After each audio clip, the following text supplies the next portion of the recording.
Sometimes we don't realize how dangerous routine can be.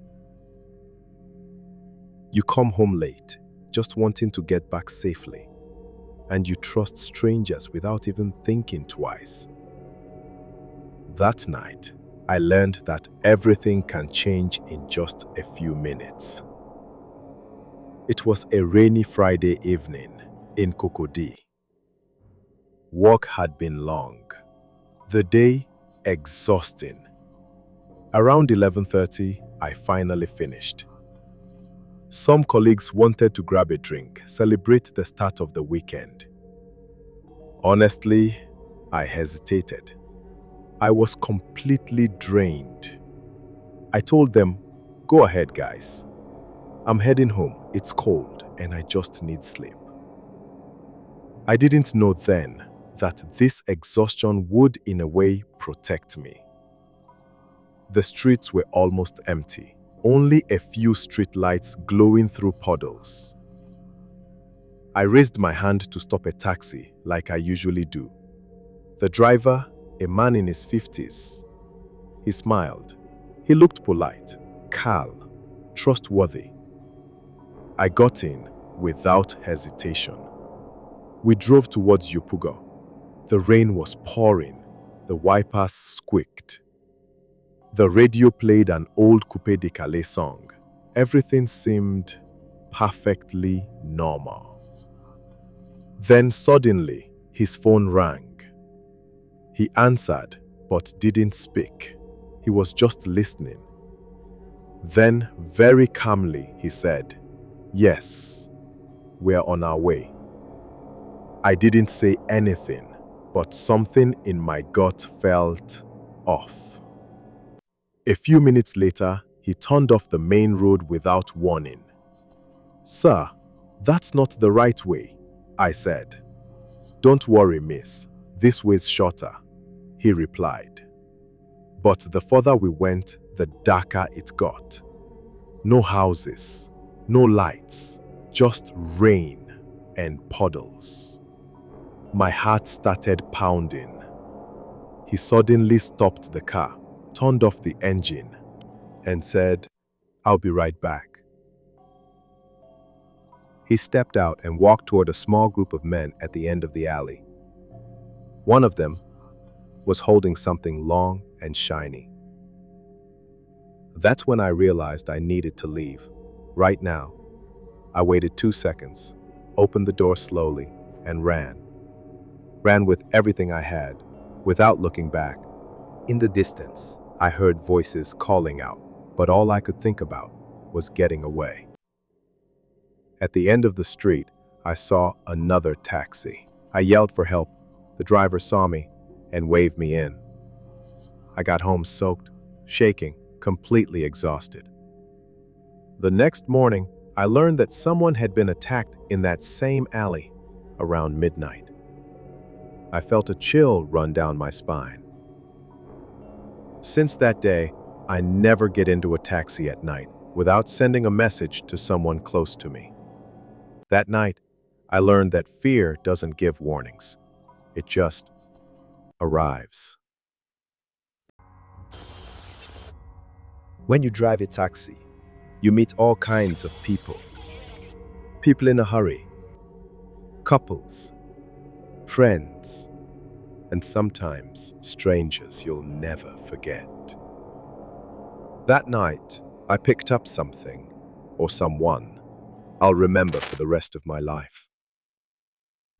It was back in 2017, in Dakar, almost midnight. The streets were quiet. I was parked along the Corniche, talking on the phone with my wife. She was telling me about her day at work, asking when I'd be home, because dinner was getting cold. I told her I'd probably finish my shift in an hour or two, then come straight back. Right after I hung up, I saw a young man walking toward my taxi. He wore a dark suit, a red tie, and crocodile skin shoes. He looked like one of those confident businessmen, calm, successful, the kind who always seem in control. In his hands, he carried a heavy black leather bag. He leaned toward the window and said, "Picayune." I nodded. He got in the back seat, without another word. The whole ride was silent, not a single sound from him. From time to time, I glanced in the rearview mirror.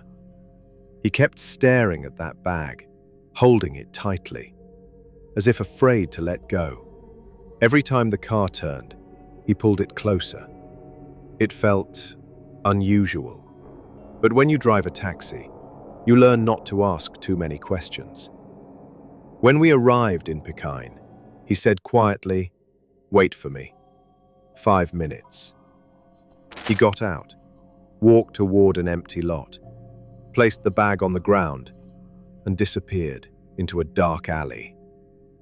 I waited 5 minutes, then 10, then 20. The neighborhood was silent, only distant dogs barking. The bag was still there, half open, lying in the mud. Curiosity got the better of me. I stepped out and walked closer. When I looked inside, something made me freeze.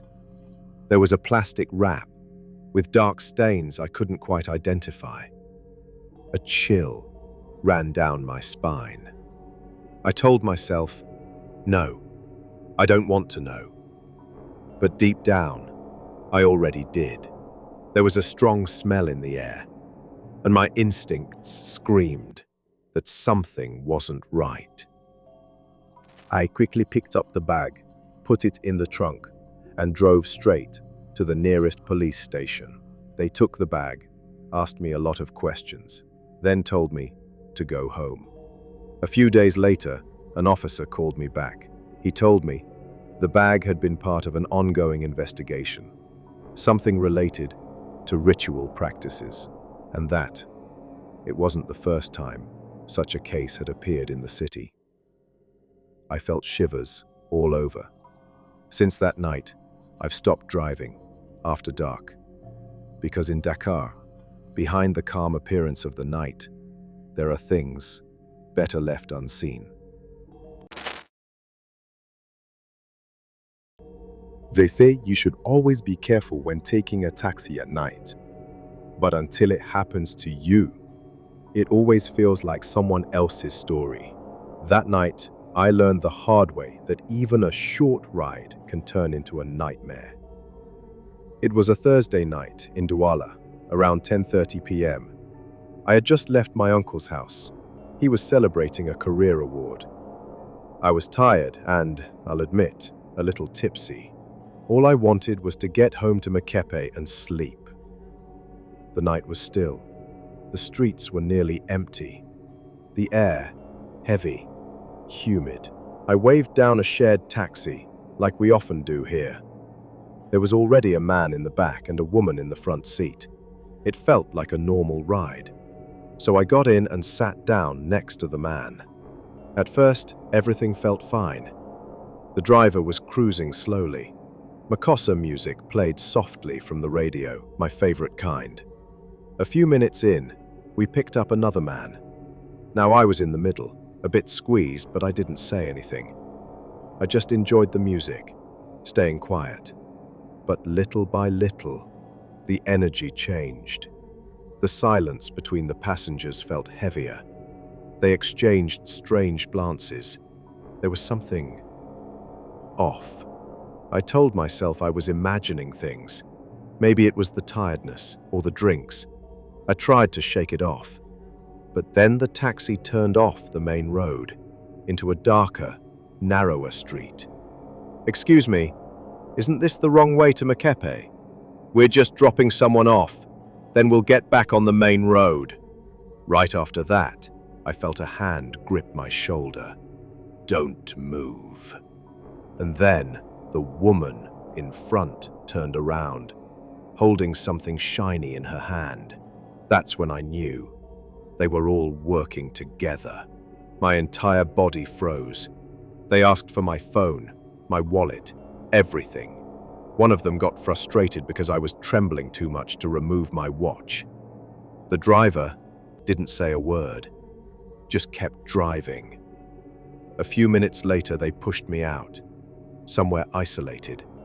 No lights, no houses, just puddles, trees, and crickets. If you make any noise, you won't make it home. Then they sped off, leaving me alone. I stood up slowly, sore everywhere. Everything I had was gone. I didn't even know where I was. Almost an hour from home. So I walked, wet shoes, heart racing, jumping at every sound.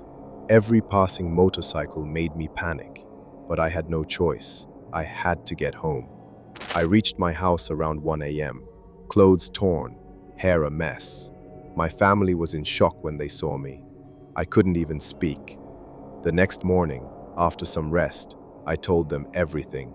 Since that day, I thank God I made it back safely, and now I never take a taxi late at night, especially when people are already inside, because at night, in Douala, you never really know who's who.